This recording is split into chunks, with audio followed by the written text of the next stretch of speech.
Привет, друзья! Сейчас главные новости Европы. Сегодня в Германии заговорили, что влияние Дональда Трампа на Европу переоценено. Соединенные Штаты Америки давят через энергетику и технологии, но у ЕС есть свои рычаги влияния на Америку. Фридрих Мерц прямо говорит, что Германия не может и не будет строить экономику, зависящую от решений Вашингтона. Урсула фон дер Ляйен ускоряет программы по чипам, энергетике и промышленным технологиям, чтобы Европа перестала зависеть от чужих решений. Что же ждет Европу в ближайшем будущем? И это еще не все. В Германии резко растет доля низкоквалифицированных мигрантов в уборке, доставке и логистике. И такая дешевая работа без перспектив становится новой нормой.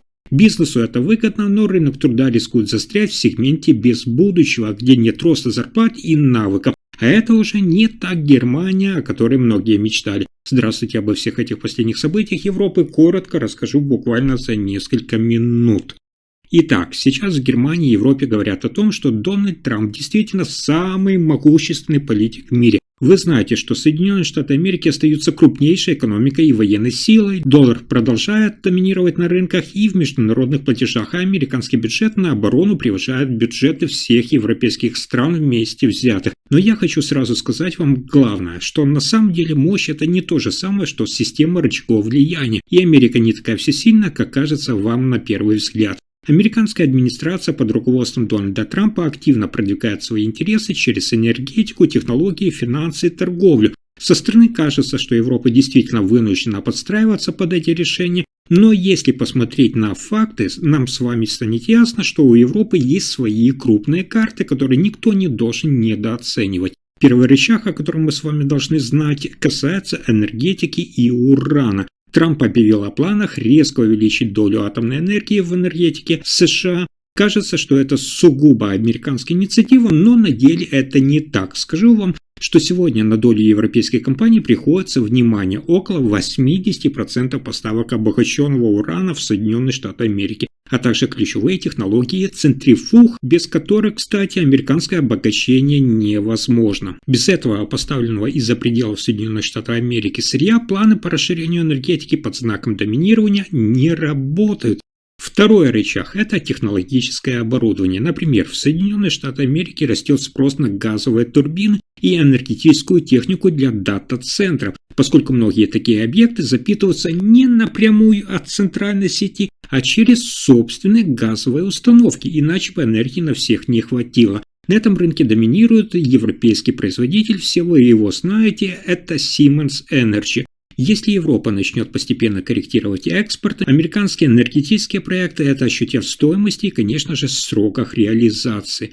И это еще не все. Третий рычаг, самый сильный, это сам европейский рынок. Напомню, что сегодня Евросоюз – это около 450 миллионов платежеспособных потребителей. Совсем не случайно крупнейшие американские технологические корпорации, которые иногда называют «великолепная семерка», такие как Apple, Google, Amazon, Meta, Microsoft, Nvidia, Tesla, считают европейский рынок одним из ключевых для своего бизнеса. Потеря доступа к такой огромной аудитории потребителей резко уменьшает их оценки и рост на финансовых рынках. А это, в свою очередь, отражается не только на фондах, но и на пенсиях миллионов американцев, чьи, кстати, я напомню, пенсионные вложения частично инвестированы в акции этих компаний. Но сейчас в Брюсселе и Берлине уже поняли, что одними словами ситуацию не изменить. Сегодня Германия укрепляет собственную промышленность, энергетику и ключевые технологии. Канцлер Фридрих Мерц постоянно подчеркивает, что Германия не может строить экономику,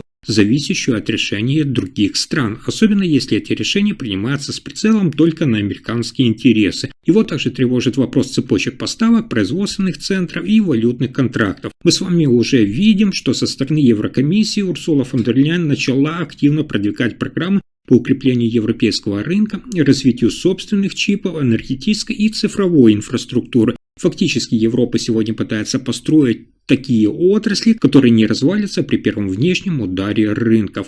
Вы прекрасно также сами понимаете, и, кстати, история Германии это показывает, что ставки на внешние условия и зависимость всегда несли риски. Например, в 1970-е годы страна сделала ставку на дешевый газ из СССР, получила быстрый рост, но потеряла гибкость и была зависимой от одного поставщика.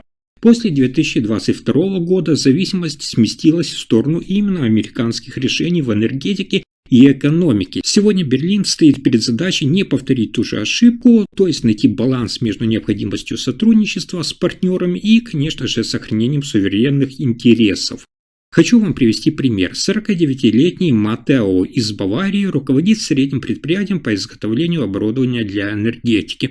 За последние 2 года он наблюдал, как его американские партнеры стали переносить часть заказа поближе к дому, то есть в Соединенные Штаты Америки, потому что им так проще получить доступ к субсидиям и новым технологиям. Это ударило по прибыли Матео, часть заказа просто ушла, а себестоимость оставшихся выросла из-за роста цен на компоненты. Он с сожалением говорит, цитата, «Мы работали на европейский рынок, а теперь теряем контракты из-за того, что глобальные правила меняются, а мы не успеваем за ними». В итоге мы с вами видим, что у Европы есть сильные козыри. Это уран, технологии, огромный рынок и финансовые инструменты. Если этим правильно распорядиться, Европа сможет не только удержаться, а и диктовать условия на переговорах. Она сможет построить систему, где решения в Вашингтоне будут точно учитывать не только американские интересы, но и европейские, потому что, как я вам сказал ранее, у Европы есть собственные рычаги, которые никто не должен недооценивать.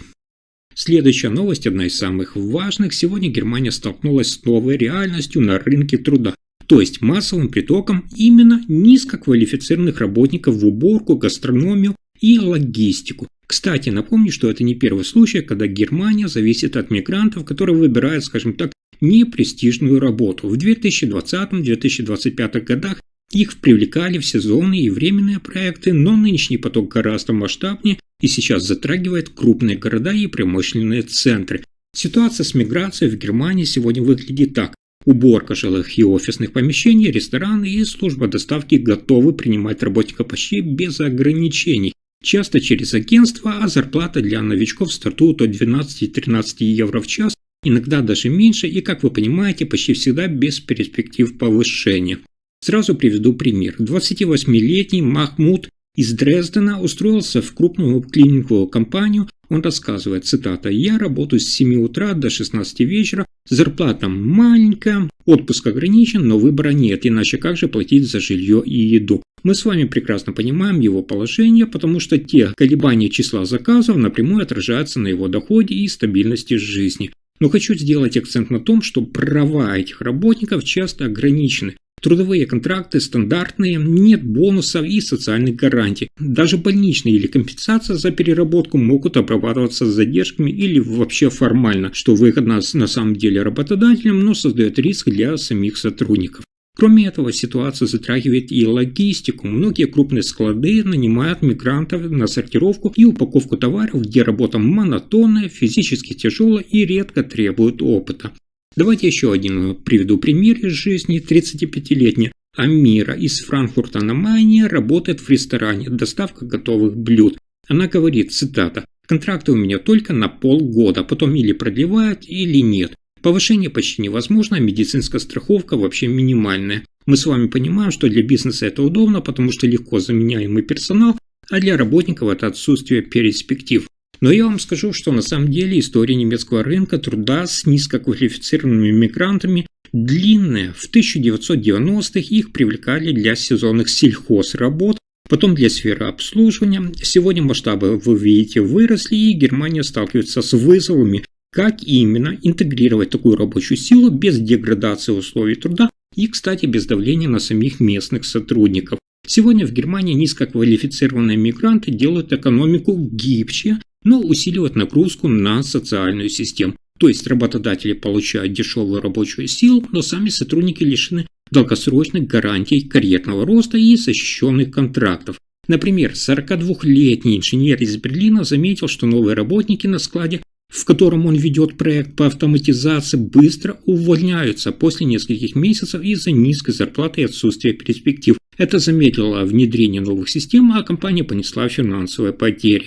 И тут важный момент. Если Германия и Фридрих Мерц не изменят сегодня систему трудовой интеграции мигрантов, этот сегмент так и останется тупиком без роста. То есть это значит, что сегодня экономика выигрывает на дешевой работе, а завтра может остаться без квалифицированных специалистов и с падением эффективности. Что делать, политики еще решают, но пока результаты этих решений мы с вами не видим. На этом пока все. Спасибо за просмотр.